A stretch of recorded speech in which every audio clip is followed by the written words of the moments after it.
Hey guys out there on the web, this is Chappy and I'm sitting here at my desk, new survival skills, and I want to talk to you guys briefly about something that I brought up on the web last night on our fan page, and that's the M248 biological decontamination kit container. And here I have a few of them that I keep in my pack. Not all of them at the same time, because each one of them has a different purpose, but you might find one or two of these in my LBV all the time, along with, of course, BioFire that we make. So I'm going to go over these briefly and just show you what kind of stuff you can carry in these. And I'll start with this one right here.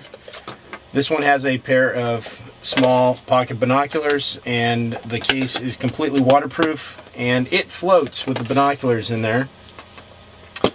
This one here, I'm not going to take everything out of it, but I will show you that it is full.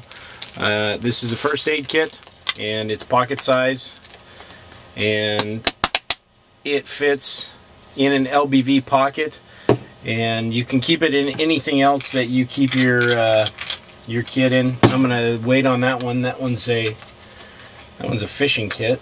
This one here is I don't want to lose that little sucker.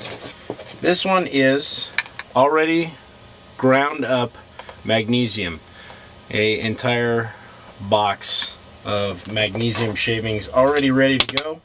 And I don't take the whole thing with me. I'll part that out into a smaller container and take it in the field. This, I think, is one of my oldest survival kits, and this thing has been parted out over the years. I've taken other stuff out of this and added stuff to it. As you can see, there's a little Bic lighter in here.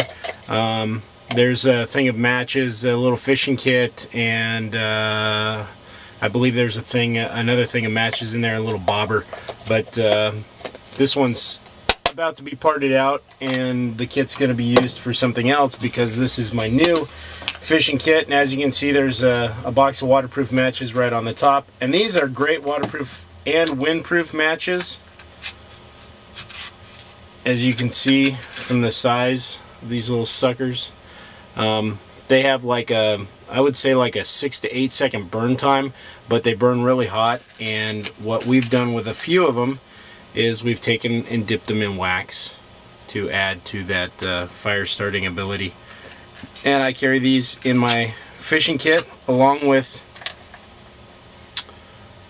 this is 12 yards of fishing twine wrapped on a wooden dowel. And then I have 2 of these awesome little bobbers. You can fill these things with a little bit of water and then reseal them, and they'll float below the water. So it actually works a lot better than the old school bobbers, and your line goes right through the middle there. It doesn't clip anywhere like the old bobbers, so you don't get your line pinched. And then I have a set of number 14 fishing hooks, treble hooks, and then I've got quite a few little sets of fishing hooks, redundancy.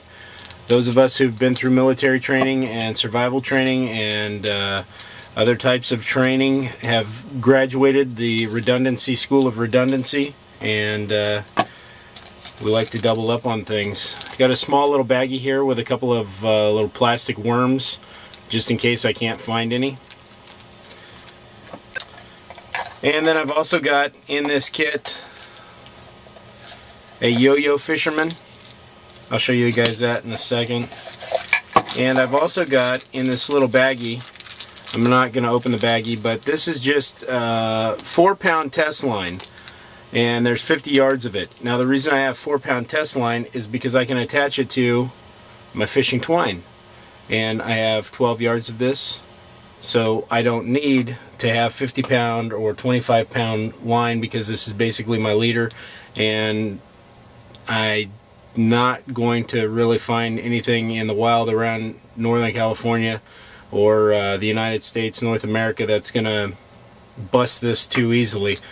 And then on the back side, what you can see here that I did with the fishing line, I've trimmed the top, or I've trimmed the sides down of the plastic spool that the line comes on.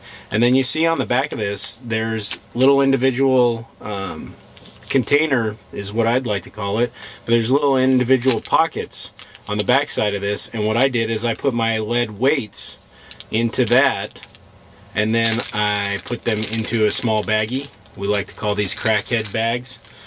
But you can get these little baggies at your local Michael's or other type of craft store. This is the Yo-Yo Fisherman.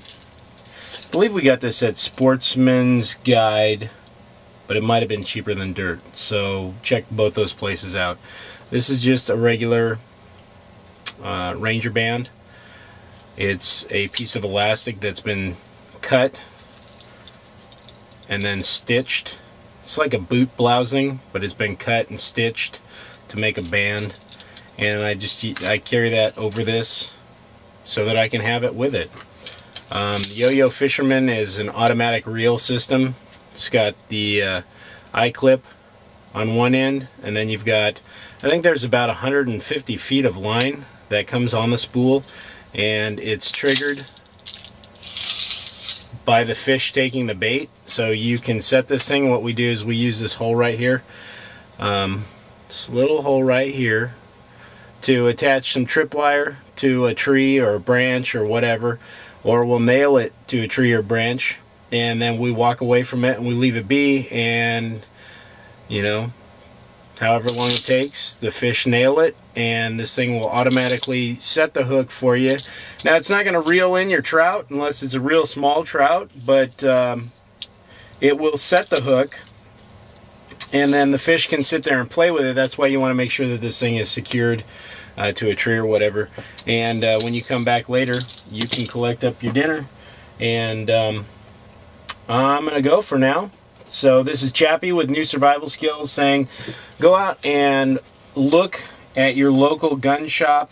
If you have gun shops that sell ammo cans, or go to your local surplus store, check them out online. All you got to do is type in M248 or let's see, decon kit, or military decontamination kit container, and you'll find them online. And you might have a hard time finding people that sell these outside of your local gun shows. So go to your local gun show, and if you see somebody there that's selling them, buy a bunch of them. They usually run about $5 if you can get them empty, and they're about $12 to $15 if they come with the decon kit in them. And so go out and pick these up. It's another tip from us at New Survival Skills, and from Chappy sitting here at my desk saying take care and take care of the wild.